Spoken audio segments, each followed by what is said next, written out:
Mic check. Good morning, good evening, good afternoon. This is Dr. Garais for BIO111, Chapter 7. And let me minimize this. Chapter 7 is the skeletal system.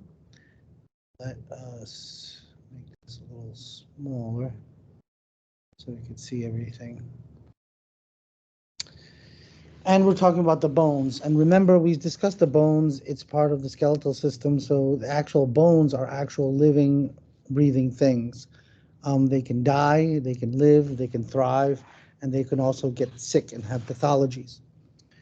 The skeletal system is not only composed of bone, but bone is one of the main tissues. Cartilage, there's also other connective tissue. And of course, since the bone makes blood, there's blood is of concern as well.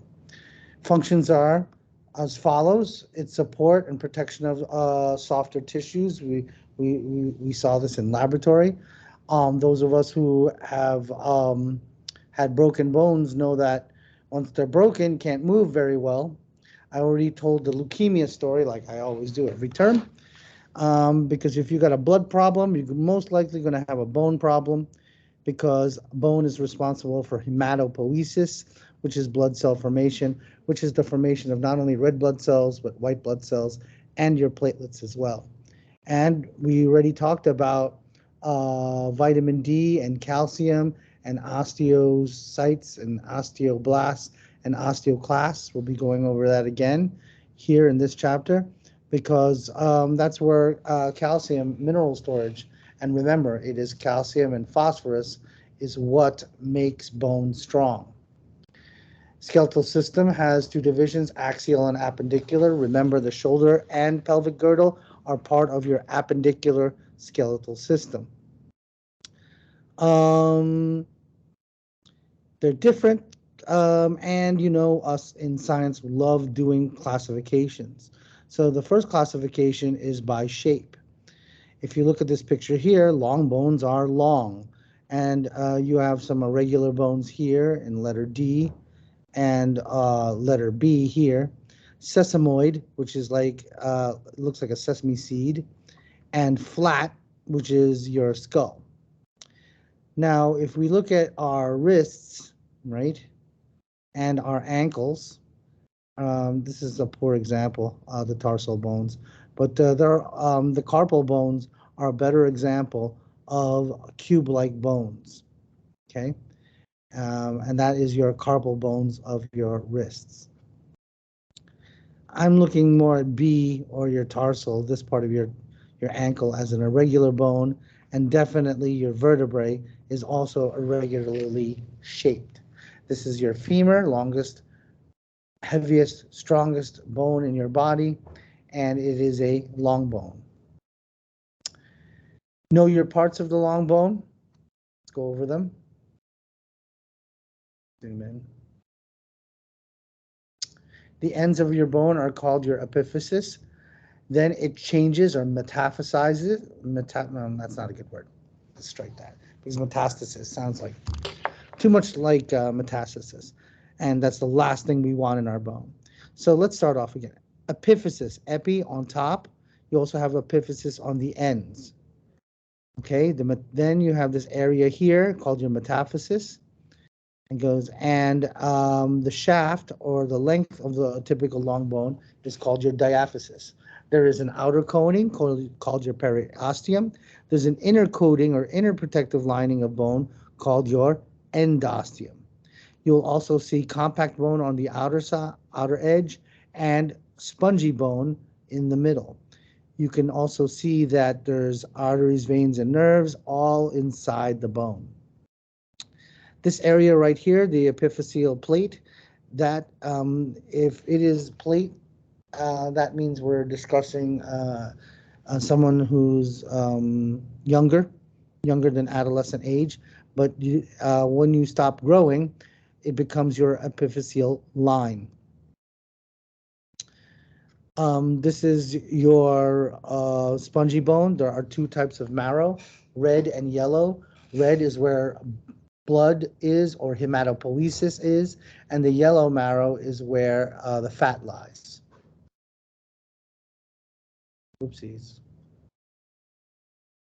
We already know about osteocytes, lacunae. Canaliculi are like little canals, they're little alleyways that connect the different lacunae. And the lacunae are chambers, and they have osteocytes in it. They also have arteries, veins, and nerves in it. Remember, what gives the bone tensile strength? Collagen, just like the rest of your connective tissue. But what makes bone different, and especially mature bone or osteocytes, it is the inorganic salts. The calcium and phosphate makes bone very strong. So it's resilient, meaning it can take a hit, it can take damage, because we already discussed it before regarding the process of remodeling, where osteocytes, the mature cell, then breaks down by osteoclast and then gets repaired, and then a brand new immature cell replaces it, and that is your osteoblast. All those cylindrical shapes that we saw in the other lecture are called osteons. There are layers, and that's your lamellae. There's trabeculations, or branching out. You're going to see that word also in cardiovascular. Every time you see trabeculations, it's a whole bunch of branches. So this could look like, like a sticker bush, or reminds me of sticker bushes. Remember those things? And spongy bone has a lot of spaces, and it has a lot of spaces not only to reduce the bone's weight, but also we need those spaces so that the artery and veins and nerves can also travel around and nourish the bone. And more importantly, there is red and yellow marrow within the spongy bone. It is the compact bone that surrounds the outer parts of bone. They're weight-bearing, they resist compression, and they're there to protect it. And remember the story I discussed regarding lamellae, or layers. When you glue layers together and you wind it up really tight into a cylindrical unit called an osteon, you tie up all those osteons together with endosteum, which is the covering, the inside covering of bone, and then with the periosteum, the outside covering bone, you get something that's very, very strong. This is an example of a flat bone, your skull, or cranium. And this is the osteon. You have a central canal within the osteon.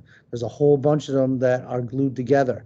And the osteon, what it has in it is an artery, vein, and nerve. In between the central canal, you have these canaliculi, all these little passages that connect the bone.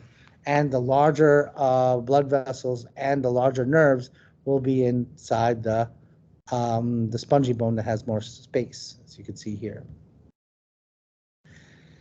It provides shape to the body, structure, protection, right? Body movements, and hematopoiesis. We've mentioned that already several times in several lectures. So this is a high valued target. We've mentioned inorganic salts. We've mentioned calcium and phosphate. So that also gives the bone strength. Hematopoiesis, red marrow, yellow marrow has adipose tissue in it. Hydroxyapatite. Those are calcium phosphate salts, because we already mentioned that calcium and phosphorus make the bone very, very hard and very dense, especially the compact bone part of the bone. And you put calcium and phosphate together, it goes phosphorus together, you get calcium phosphate. Calcium phosphate is also known as hydroxyapatite. There are other salts, they're secondary, but calcium phosphate, calcium and phosphate form hydroxyapatite. They're number 1 and number 2. No need to know pathologies. Remember, we look at normal in this course. Oh, excuse me. Oh my God. Remember, we talked about parathyroid hormone. Para means alongside. This is the parathyroid gland is alongside thyroid, and the parathyroid hormone, along with another hormone called calcitonin, deal with blood calcium levels. And it's important because the bone and osteoclasts are involved in this. Now, fetal development of bones. Nice to know. You have intramembranous ossification versus endochondral ossification. Um, um, what's the best way? I'm more familiar with the endochondral ossification. It's when you were a fetus and when you were a newborn, you were a bouncy baby girl or a bouncy baby boy because you didn't have a lot of calcium, you didn't have a phosphorus, which is hydroxyapatite. So you weren't rigid, you were bouncy and you were soft. And it starts because the bones start off as hyaline cartilage. Hyaline cartilage is the most common cartilage. But then when baby starts growing and then starts sequestering or holding in calcium and phosphates, you'll get hydroxyapatite. And as the grows and develops, they'll get stronger and their bones will definitely get stronger. See, it starts off as cartilage and then it starts ossifying, meaning it hardens, and we now know why it hardens. Epiphyseal plate, we already discussed what those things are. Osteoclast, osteoblast, you already know what those are, right?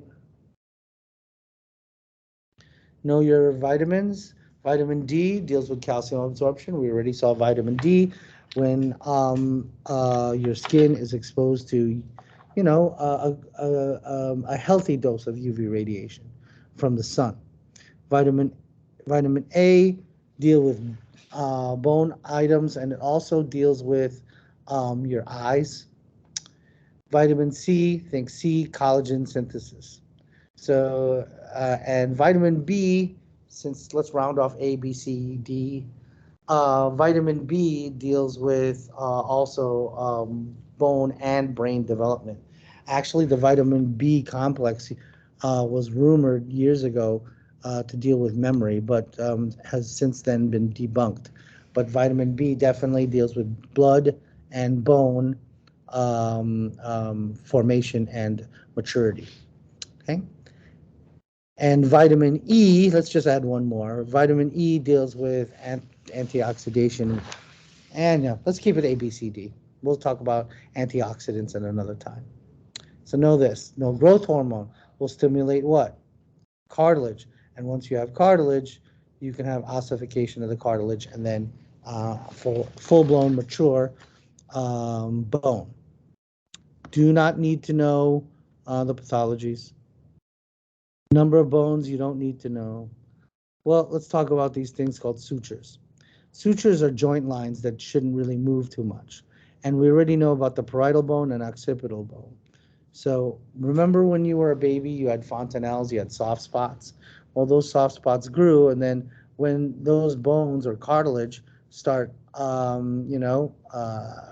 meeting each other like this, once it solidifies, it forms this joint called a suture. We need to know axial versus appendicular skeleton. I'm not going to go over it here in this video. Look at other prior videos and you could see a greater discussion of this. Or definitely review your notes or the items that we talked about during the Unit 2 laboratory where we did bones. Again, divisions of skeletal, axial versus appendicular. Hey, you've seen that 3 times already, so it's got to come out. Hyoid bone, that's this floating bone right here. And this is your larynx, also known as your voice box, which is made out of other cartilage. You have your thyroid cartilage here and your cricoid, and this is your trachea or windpipe. What bones in the skull in the frontal view look pretty good, especially for laboratory. Not as much for a lecture exam, but I could put 1 or 2 pictures in there for giggles. But typically, this is better for the laboratory. So you have your frontal, your two pairs parietal, right? Nasal or nasalis, your maxilla, mandible, and your zygomatic. These are called your orbits. And do you notice there are these holes in your face? Those are called foramen. Foramen are holes in bone, and usually an artery, vein, or a nerve goes through this. Here's another view of your parietal. Here's your temporal. Here's the external acoustic or external auditory meatus. Remember, the word meatus means hole or opening. Here is the mid-sagittal or sagittal view of your jawbone, also known as your mandible. Okay. Sinuses in your head. You already kind of know that. This view for future stuff, but for future training, but you can see here you got your hard palate here, which is connected to your maxilla. The other thing here, you could see there's a whole bunch of foramen and holes here that are important. And the largest and most important hole on the undersurface of your skull is called your foramen magnum. Your spinal cord and your spine go through that thing. Baby skulls, they're not completely developed. A smaller head, larger orbits, because of course, big eyes, they got to see, where the next meal's coming from. Sinuses also are not completely formed. Bones are thin, they're flexible. Neonates or newborns also have soft spots. And they close around, around 2 months, 2 to 4 months, around that. And fontanelle are the soft spots in your head. Like here, feel a newborn right here in the front and here in the back. You'll feel like little depressions, little ditches. Vertebral column, there's 7 cervical, 12 thoracic, 5 lumbar, 5 fused sacral vertebrae, and also, but the coccyx, when we look at the coccyx or the tailbone, we really only look at that as the last bone. We don't look at it as the 4 fused. Here's a nice picture. Cervical, thoracic, lumbar, single fused, this purple thing, which is your sacrum. And then, of course, the very, very tip of the end is called your coccyx, also known as your tailbone. There's a better view of that. And you look at all this foramen, a whole bunch of nerves go there, specifically your sacral nerves, which is real. If you recall my my motorcycle guy story, you shouldn't break this. There's a lot of nerves in there. Know your thoracic cage. This is your manubrium sterni. This is the corpus of your sternum, and this is the xiphoid process. Know your ribs. Ribs 1 through 7, you could see they clear. They attach to the thoracic vertebrae in the back, and they attach to your sternum in the front. Therefore, they're called true ribs. Ribs 8 through 12 are called false, and 11 and 12 are also called, here, these aqua blue ones. They're false ribs, but they're also floating ribs, because if you look at here, they don't connect into the front. There has to be cartilage in these ribs. It can't be, and it's called costal cartilage, C-O-S-T-A-L. Your chest cavity can't be rigid because we breathe using that thing.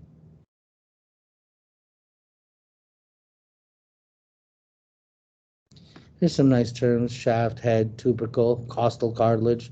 And remember, it's made out of hyaline cartilage, most common. It's pretty stretchy so that you can breathe. We already went through this, the 3 parts of the sternum, also known as the breastbone. Pectoral girdle, also known as your shoulder girdle, right? The clavicle and scapula. Clavicle is your collarbone. Scapula are your shoulder blades.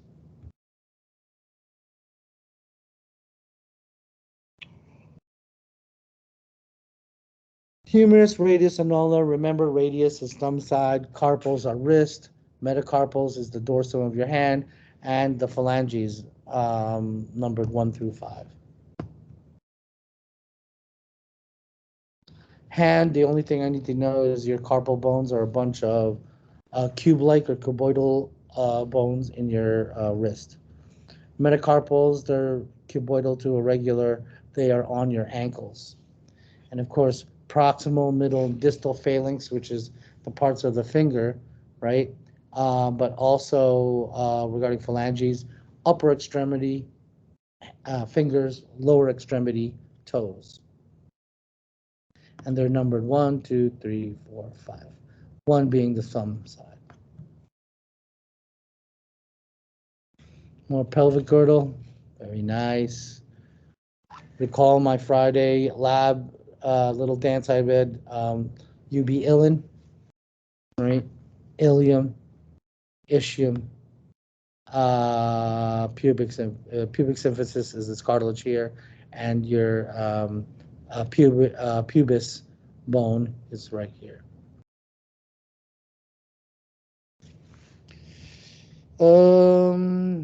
This is nice, better picture. How do I know this is the front? This is the pubis. This is called the acetabulum. This is where, like, it's a ball and socket joint where the ball of your femur is going to connect into.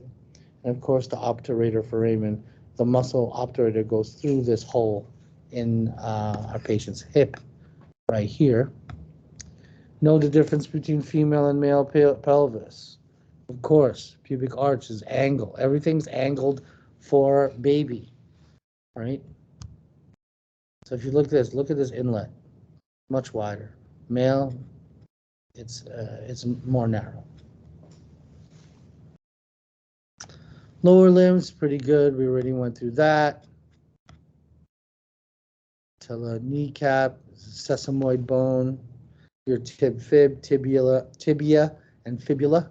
Tibia is located anteriorly, that's your shins, and your fibula is located a little bit posterior, and that supports your lower leg. Tarsal bones, nice to know. Proximal, middle, distal, nice to know. Good stuff. And you can see here the labeling of the digits 1, 2, 3, 4, 5. Distal, medial, proximal. And that concludes our chapter 7 quick video. Hope to see you in class. Have a good one.